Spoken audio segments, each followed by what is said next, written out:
মেনুতে আমি কিছু আইটেম রাখতে বলেছিলাম, সেগুলো এখনো তৈরি হয়নি কেন? প্রথমে রোস্টের সাথে গাঁজা পাতার রস দিতে হবে, আর আকিস বিড়ি বিরিয়ানিটা যেন থাকে, এটা মাস্ট। What is this? এখনো এতগুলো বিড়ি প্যাকেটের ভিতর ভর্তি বাকি আছে। বরযাত্রীরা কি খালি মুখে ঢুকবে? তাড়াতাড়ি যান। আর বরযাত্রী ঢুকলে ওদের হাতে একটা বিড়ি ধরিয়ে দিবেন।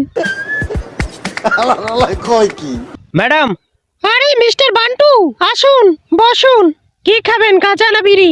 না কিছু খাবো না। নেন তাহলে ছাগলের বিচি খান, বিয়ে বাড়ির সবচেয়ে বেস্ট আইটেম।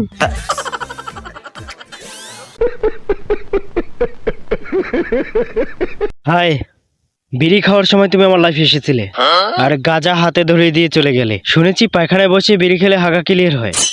যদি সত্যি হাগা ক্লিয়ার হয় তাহলে এই ফুলটা নাও।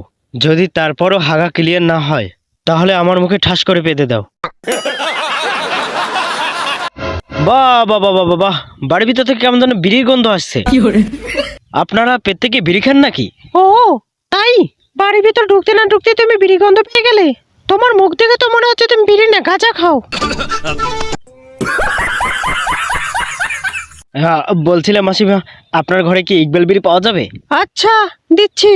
ও তুই এখানে? তোকে না সকালে বিড়ি কিনতে টাকা দিয়েছিলাম, এখনো বিড়ি আনিসনি কেন? আরে বাবা শোনো। কি শুনবো? আগে ওকে বিড়ি দিতে বল, আর একবার যদি বিড়ি বিড়ি করো না তাহলে তোমার বিড়িটা কেটে ফেলবো। এই তুই কি মনে করছিস তোর বাবার সাধ্য আছে আমার বিড়ি কাটার? তুমি তো সকালে আমার গাঁজার স্টিক নিয়ে পালালে, এখন থেকে আমি গাঁজাও খাবো। এই ওটা কি? সূর্যের ইকবাল বিড়ি।